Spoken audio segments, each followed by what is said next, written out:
প্রিয় দিদি ভাই ও বোন, আজ রজব মাসের 1 তারিখ, সবে মেরাজের মাস শুরু।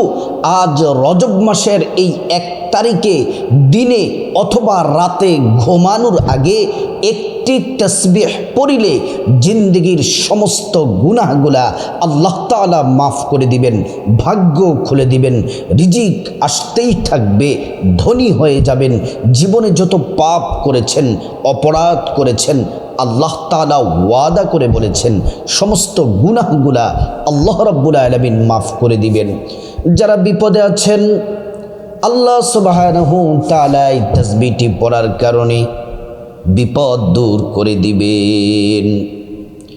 যারা অসুস্থ আছেন, যে কোনো রোগে আক্রান্ত আছেন, ক্যান্সার, ডায়াবেটিস, হার্টের সমস্যা, কিডনিতে সমস্যা, ফুসফুসের সমস্যা, আপনার যত শারীরিক অসুস্থতা আছে আমার মা বোনেরা, এই একটি তাসবিহ আজ রজব মাসের 1 তারিখ দিনে অথবা রাতে এই তাসবিহটি ঘুমানোর আগে যদি পড়ে ঘুমাতে পারেন, আল্লাহর কাছে যদি একটু দোয়া করে বলতে পারেন মালিক সুস্থ করে দেন। আপনি তো ডাক্তারের ডাক্তার, আল্লাহর কাছে 2 ফোঁটা চোখের পানি ছেড়ে যদি আল্লাহর কাছে সুস্থতা চান, আল্লাহর হাবিব সাল্লাল্লাহু আলাইহি ওয়াসাল্লাম বলছেন দোয়া কবুল করে নিবেন। যাদের সংসারে উন্নতি হয় না, সংসারে উন্নতি হবে। যে দোয়া করবেন সে দোয়া কবুল হয়ে যাবে, ভাগ্য পরিবর্তন হয়ে যাবে। আজ রজব মাসের 1 তারিখ, যে মাসে আল্লাহর হাবিব সাল্লাল্লাহু আলাইহি সাল্লামকে আল্লাহ তাআলা মেহমান বানায়া 7 আসমান পাড়ি দিয়ে আল্লাহ পাকের দিদার দিয়েছেন। আজ সোমবার, এক তো হলো রজব মাসের 1 তারিখ, আবার হলো সোমবার দিন। আল্লাহু আকবার, কত দামি, কত মর্যাদাপূর্ণ দিন। এই দিনে রাসূল করিম সাল্লাল্লাহু আলাইহি ওয়াসাল্লাম প্রত্যেক সোমবার দিন রোজা রাখতেন। আর সাহাবায়ে কেরাম জিজ্ঞেস করলেন, ইয়া রাসূলুল্লাহ, আপনি প্রত্যেক সোমবার দিন রোজা রাখেন কেন? নবীজি বললেন, এই দিনে জন্মগ্রহণ করেছি, আল্লাহর শুকরিয়া আদায় হিসেবে এই দিনে রোজা রাখি আল্লাহ আমাকে দুনিয়াতে পাঠিয়েছেন। সুবহানাল্লাহ। প্রিয় মা বোনেরা আমার, এই রজব মাসে বেশি বেশি আমল ইবাদত বন্দেগী করবেন। সংক্ষেপে বলি, 5 ওয়াক্ত নামাজ পড়বেন, কোরআন শরীফ পড়বেন, দান সাদাকা করবেন, ইবাদত বন্দেগী নফল নামাজ বেশি বেশি করে পড়বেন। আমার মা বোনেরা, সবে মেরাজের মাস কি কি আমল করবেন এটা অন্য ভিডিওর মধ্যে আপনাদেরকে সুন্দর করে বুঝিয়ে বলবো। কিন্তু আজকে এখন যে আলোচনা, আজ রজব মাসের 1 তারিখ দিনে অথবা রাতে ঘুমানোর আগে আপনি যে কোনো সময় একটি তাসবিহ যদি পড়েন, আল্লাহ তাআলা আপনার জীবনটা সুন্দর করে দিবেন, সুখী বানিয়ে দিবেন। আল্লাহ তাআলার কাছে যা চাইবেন আল্লাহ তাআলা তাই দিবেন। এই তাসবিহটি বড্ড দামি। এই তাসবিহ পড়ে আল্লাহকে ডাকলে নবীজি বলেন, উদউনি আস্তাজিব লাকুম, আল্লাহর সাথে সাথে জবাব দেন। আল্লাহ রাব্বুল আলামিন কোরআন শরীফের মধ্যে বলেন, ওয়াইযা সাআলাকা ইবাদি আন্নী ফাইন্নী করিব উজিবু দাওয়াতাদ দাঈ ইযা দাআন। আল্লাহ পাক বলেন, মুহাম্মদ সাল্লাল্লাহু আলাইহি ওয়াসাল্লাম, আমার বান্দারা যদি আপনাকে জিজ্ঞেস করে আমি আল্লাহ সম্পর্কে, আপনি বলে দেন ইন্নী করিব, আমি আল্লাহ অতি নিকটে আছি। আমি আল্লাহর কাছে তারা যা চাইবে আমি আল্লাহ পাক তাদেরকে তাই দিব। সুবহানাল্লাহ, সুবহানাল্লাহ। প্রিয় মা বোনেরা আমার, যদি আজ এই রজব মাসের 1 তারিখ সোমবার দিনে রাতে তাসবিহটি পড়তে পারেন, আল্লাহ ওয়াদা করে বলেছেন আপনার জন্য সমস্ত আসমান জমিনের বরকতের সবগুলা দরজা আল্লাহ পাক খুলে দেন। রব্বুল আলামিন কোরআন শরীফের মধ্যে বলেন, ওয়ালাউ আন্না আহলাল কুরা আমানু ওয়াত্তাকাউ লাফাতাহনা আলাইহিম বারাকাতিম মিনাস সামাই ওয়াল আরদ। আল্লাহ রাব্বুল আলামিন বলেন, যে নারী যে পুরুষ আল্লাহকে পরিপূর্ণ মানে বিশ্বাস করে আল্লাহকে ভয় করে ইবাদত করে বন্দেগী করে জিকির করে তাসবিহ পড়ে, আল্লাহ পাক বলেন ফাতাহনা আলাইহিম বারাকাতিম মিনাস সামাই ওয়াল আরদ, আসমান এবং জমিনের যত বরকতের দরজা আছে সবগুলা বরকতের দরজা আপনার জন্য খুলে দিবেন। প্রিয় মা বোনেরা, বছর ঘুরে আবার রজব মাস চলে এলো, শবে মেরাজের মাস চলে এলো, আজকে প্রথম তারিখ। আল্লাহু আকবার। আল্লাহ তো কোরআনের মধ্যে বলেছেন লিল্লাহি খাযাইনুস সামাওয়াতি ওয়াল আরদ, আসমান এবং জমিনের ধনভাণ্ডারের চাবি শুধুমাত্র কেবলমাত্র আল্লাহর কাছে আছে। আল্লাহ যাকে চান তাকে ধন দৌলত দিয়ে ধনী বানিয়ে দেন। প্রিয় মা বোনেরা আমার, এবার আসুন এই রজব মাসের ফজিলত কি। রাসূলুল্লাহ সাল্লাল্লাহু আলাইহি ওয়াসাল্লাম বললেন রজবা শাহরুল্লাহ, রজব মাস হলো আল্লাহর মাস। এই মাসে আল্লাহ তাআলা অসংখ্য বান্দাদেরকে ক্ষমা করে দেন, ভাগ্য পরিবর্তন করে দেন, হায়াতের মধ্যে বরকত দান করেন, দোয়া কবুল করেন, মনের আশা পূরণ করেন। আমার মা বোনেরা, এই তাসবিহটির কথা বলবো, যে নিয়মে বলে দিব ঠিক সেভাবে আপনাকে পড়তে হবে। খুব মনোযোগ দিয়ে শুনুন। আপনি আজকে সোমবার দিনে অথবা রাতে ঘুমানোর আগে তাসবিহটি পড়ার আগে আপনাকে সুন্দর করে ওযু করতে হবে। ওযুটা সুন্দর করে করবেন। ওযুটা সুন্দর করে করলে আল্লাহর পক্ষ থেকে 2টি পুরস্কার পাবেন। আর অবশ্যই ওযু করা শুরুতে পড়ে নেবেন বিসমিল্লাহির রহমানির রহিম। ওযুটা সুন্দর করে করে নেবেন। 2টি পুরস্কার আল্লাহ দিবেন। 1 নাম্বার, ওযুর পানির সাথে আপনার গুনাহগুলা সব ঝরে ঝরে পড়ে যাবে। 2 নাম্বার পুরস্কার হলো হাসরের ময়দানে আল্লাহ রাব্বুল আলামিন ওযুর অঙ্গ প্রত্যঙ্গগুলার মধ্যে নূর দিয়ে দিবেন, নূরে চমকাতে থাকবে। পেয়ারা নবীজি সাল্লাল্লাহু আলাইহি ওয়াসাল্লাম আমাদেরকে দেখেই চিনে ফেলবেন, আল্লাহর কাছে নিয়ে যাবেন, সুপারিশ করে আল্লাহ জান্নাতে পৌঁছে দিবেন। সুবহানাল্লাহ, আল্লাহু আকবার। প্রিয় আমার মা বোনেরা ও আমার মুসলিম ভাইরা, ভালো করে শুনুন।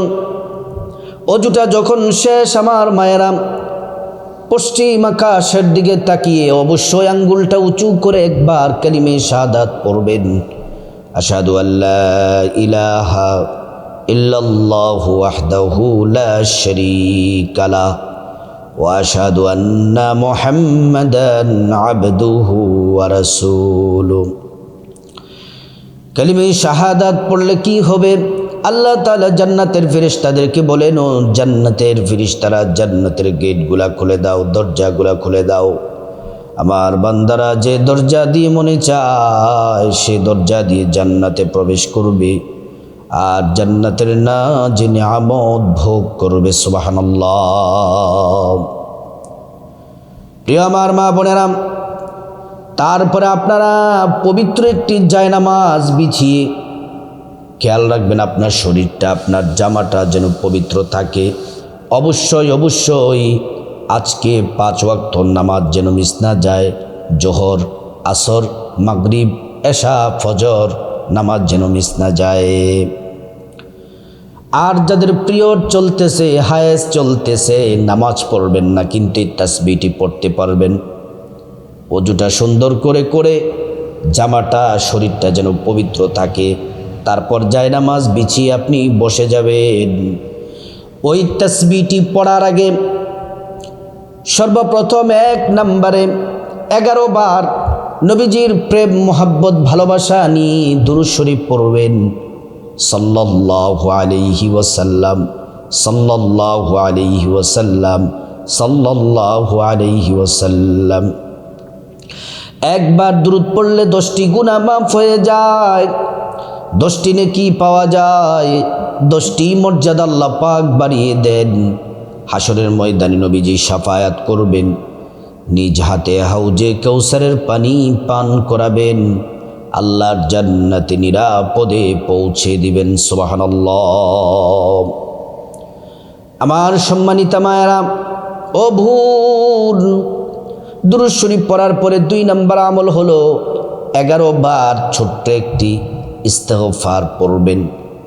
আস্তাগফিরুল্লাহ ওয়া আতুবু ইলাইহি, আস্তাগফিরুল্লাহ ওয়া আতুবু ইলাইহি, আস্তাগফিরুল্লাহ ওয়া আতুবু ইলাইহি, আস্তাগফিরুল্লাহ ওয়া আতুবু ইলাইহি। আল্লাহ ওয়াদা করে বলেছেন, আজকে যদি ইস্তিগফারটি পড়েন 5টি পুরস্কার দিবেন। 1 নাম্বার, জিন্দেগির সব গুনাহগুলা মাফ করে দিবেন। 2 নাম্বার, টাকা পয়সা ধন দৌলত রিজিক খাবার দাবার দিয়ে আল্লাহ পাক ধনী বানিয়ে দিবেন। 3 নাম্বার, নেক সন্তান দান করবেন। 4 নাম্বার, জান্নাতে প্রবেশ করাবেন। 5 নাম্বার, জান্নাতের নহর থেকে শরবত পান করাবেন। 3 নাম্বার আমল হলো 11 বার ছোট্ট সূরাতুল ইখলাস পড়বেন 10 বার অথবা 11 বার। বিসমিল্লাহির রহমানির রহিম। কুল হুয়াল্লাহু আহাদ আল্লাহুস সামাদ লাম ইয়ালিদ ওয়া লাম ইউলাদ ওয়া লাম ইয়াকুল লাহু কুফুয়ান আহাদ। 1 বার সূরা ইখলাস পড়লে 10 পারা কোরআন তেলাওয়াতের সওয়াব হয়। 2 বার পড়লে 20 পারা কোরআন তেলাওয়াতের সওয়াব হয়। 3 বার পড়লে সম্পূর্ণ কোরআন খতমের নেকি পাওয়া যায়। 10 বার পড়লে 3 খতমের চেয়ে বেশি নেকি পাবেন। আর জান্নাতে 10 বার সূরা ইখলাস পড়ার কারণে জান্নাতে একটি বিল্ডিং আপনার জন্য আল্লাহ বরাদ্দ করে দিবেন। প্রিয় মা বোনেরা আমার, তারপরে আপনারা সুন্দর করে আবারও 11 বার দুরূদ শরীফ। 4 নম্বর আমল হলো সূরা ইখলাসের পরে শ্রেষ্ঠ তাসবিহটি যেটি পড়বেন, ওই তাসবিহটি আল্লাহ বলেছেন এটি শ্রেষ্ঠ, নবী বলেছেন জিকিরটি শ্রেষ্ঠ। সব নবীরাই জিকির করেছেন। এই জিকিরটি করার সাথে সাথে আসমানের দরজাগুলো খুলে যায়। এই জিকির আল্লাহর আরশে আজিমে পৌঁছে যায়। এই জিকির করলে ইমানের সাথে মৃত্যু নসিব হয়, পরকালের জান্নাত পাবেন। আর এই জিকির করার সাথে সাথে 50 বৎসরের গুনাহ আল্লাহ তাআলা মাফ করে দিবেন। এই জিকির হলো লা ইলাহা ইল্লাল্লাহ, লা ইলাহা ইল্লাল্লাহ, লা ইলাহা ইল্লাল্লাহ। প্রিয় আমার মা বোনেরা, এই জিকির 100 বার করবেন, 100 বার 100 বার লা ইলাহা ইল্লাল্লাহর জিকির করবেন। তারপরে 11 বার আবারও দুরূদ শরীফ পড়বেন। আমি সংক্ষেপে আবারও বলছি। 1 নাম্বার 11 বার দুরূদ শরীফ পড়বেন। 2 নাম্বার ইস্তিগফার 11 বার পড়বেন। 3 নাম্বার সূরা ইখলাস পড়বেন 10 বার অথবা 11 বার। 4 নাম্বার লা ইলাহা ইল্লাল্লাহর জিকিরটি করবেন 100 বার। 5 নাম্বার আবারও 11 বার দুরূদ শরীফ পড়বেন। তারপরে আল্লাহুম্মা আমিন বলে মুনাজাত দিবেন, চোখের পানি ছেড়ে দিবেন। মুনাজাতের শুরুতে 3 বার পড়বেন ইয়া যাল জালালি ওয়াল ইকরাম, ইয়া যাল জালালি ওয়াল ইকরাম, ইয়া যাল জালালি ওয়াল ইকরাম। এই রজব মাসে কিন্তু দোয়া কবুল হয়, সব দোয়া আল্লাহ আপনার কবুল করবেন। চোখের পানি ছেড়ে আপনার গুনাহ মাফ চাইবেন। মা বাবা ভাই বোন স্ত্রী ছেলে মেয়ে আপনজন আত্মীয় স্বজন সবার গুনাহ মাফ চাইবেন। তারপরে বিপদ থেকে মুক্তি চাইবেন, ঋণ থেকে, অভাব অনটন থেকে, জাহান্নাম থেকে, আযাব গজব থেকে, অ্যাক্সিডেন্ট দুর্ঘটনা থেকে মুক্তি চাইবেন। প্রত্যেকটা দোয়া আল্লাহ রাব্বুল আলামিন কবুল করে নেবেন। তারপরে আল্লাহ রাব্বুল আলামিনের কাছে আপনার যা কিছু প্রয়োজন, যত হাজত আছে, চাওয়া আছে, টাকা পয়সা ধন দৌলত রিজিক খাবার দাবার, নেক হায়াত, নেক সন্তান, নেক পরিবার, পরকালে জান্নাত চাইবেন। প্রত্যেকটা দোয়া আল্লাহ পাক কবুল করবেন। তারপর যাদের মা বাবা আত্মীয় স্বজন কবরে চলে গেছে তাদের জন্য খাস করে দোয়া করবেন। পূর্বপুরুষদের জন্য আল্লাহ তাদেরকে ক্ষমা করে জান্নাতবাসী করে দিবেন। আল্লাহ রাব্বুল আলামিন আজ রজব মাসের 1 তারিখ দিনে অথবা রাতে ঘুমানোর আগে একটি তাসবিহ পড়ার আল্লাহ পাক আমাদেরকে তৌফিক দান করুন।